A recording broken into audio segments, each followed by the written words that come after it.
All right. Part 2, this will be a short one. Venezuelan prepper looks back, things I would have done differently if I knew what was coming. Global Economic Reset 2018 is a channel. Shout out to that channel. Boom, boom, boom. Come on. Come on. Come on. There we go. Come on. All right. Let's pick it up about there. Yeah. So it was all great until the apocalypse started. Well, the poppyclips ain't started yet. The fun has not begun. Not going to be fun. It's going to be difficult. We have to pull together. The more people refuse to work together, the harder it's going to be. You know. So we talked about the a large enough place, and that's what I have been advocating, have been for quite some time. That you need a place large enough to have a chance of surviving. And that's what this region is. A lot of people need to survive, let's say 50 million people in this country and around the world. This region is capable of handling that many people. If they work together, if they fight each other, then no, it's not. I've had some people get here recently. Extremely depressing. People have not been treated well by other believers, quote unquote. People that said they were Christians that were going to help take care of them, treating them very poorly. I'm not there down in Northwest Arkansas. I'm up here. I can't say whose story is right. You know, there's 3 sides to every story. 3. Yours, mine, and the truth. I'm up here. I'm not there. I don't need to hear both sides of the story. I'm not the judge. I'm not the jury. But there's some unhappy people. They're not getting along. This is not cool. I've had friends. Let me tell you how kingdom economics works in my viewpoint. There's 2 people I can think of in particular that my family and them interacting with each other, we have both said, these 2 friends in different situations, and my family, my wife or whatever, we have both said with tears in our eyes, I don't know how I can ever repay you for everything that you have done for me or for us. They said that to us, we said that to them. That is kingdom economics. If you don't feel that way about people, there's something wrong. You know, if you're imagining living in community with someone, if you can't give everything and feel like that's what you're there to do, is to give and to help and to serve, well, if we're going to get together and expect to be served and be helped and be waited on, number one, nobody's going to serve you, nobody's going to wait on you unless they're exceptional. So I don't know. It's just, I was listening to a snippet the other day of a Torah teacher. Jerry King was here. Caddy Wumpus McDougal. And he's listening to a guy, and the guy said, you know, Messiah made himself of no reputation. He took himself out of the comfort zone. And this man travels all over. Up in Idaho, has a ministry up there. But he'll go do Sabbath service with somebody in Indiana or Florida if someone calls and requests him. He travels. He said, I'm not here for my own comfort. I'm here to serve.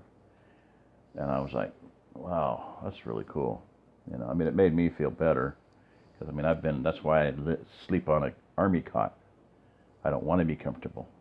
I want to be able to travel. I want to be able to help other people. I want to be able to go and do what he's talking about doing. So part of one thing that came out at Passover, Pentecost Tabernacles,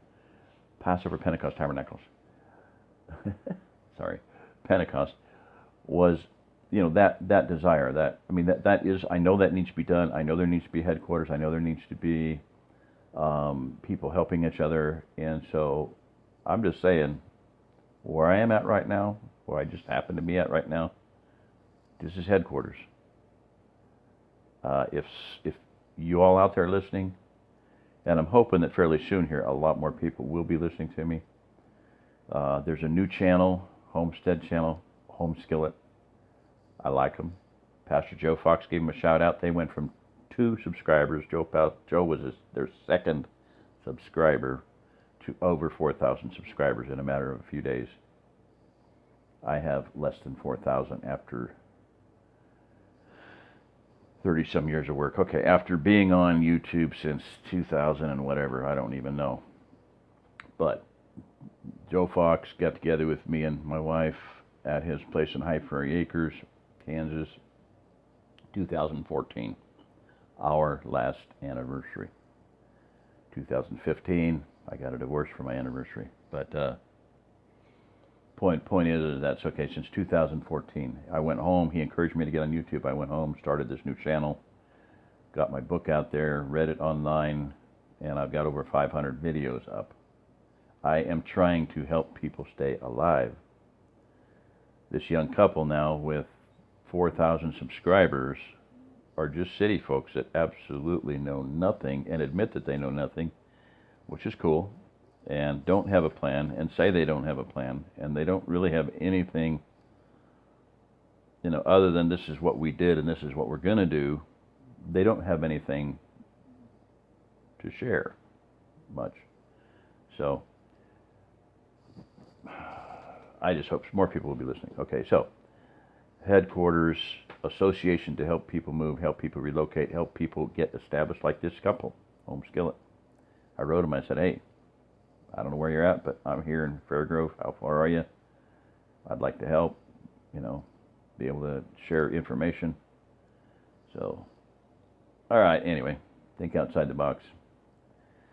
And I'm just going to run out of gas here and time and memory and everything else. So if you are a prepper, there comes a point after your preps have been consumed, there is no way to keep living in order to survive. We have to make choices.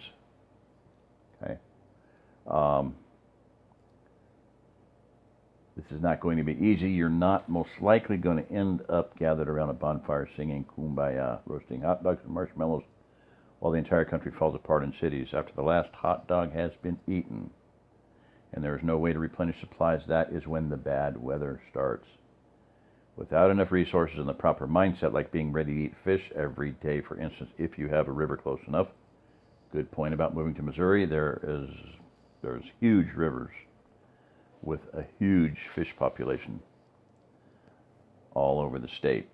River systems, rivers that look like Lake of the Ozarks looks like a giant dragon. It's not a river. It's a lake. It's huge. It dwarfs the imagination. All right. So anyway, bottom there. This is the most important thing. You must try living with less. Get rid of stuff. Everything you could not take with you in 2 or 3 big 3-ton trucks, a couple of RVs. Yep, I've about done that. I can need a couple semis. That's all I need is a couple semis. I'm not telling you to sell everything you've accumulated, but how are you going to take it if you have to move? That's one thing people don't realize. How am I going to get what I have, where I was? And this is something that, people have been faced with. I was. I made it successfully here with most of my stuff.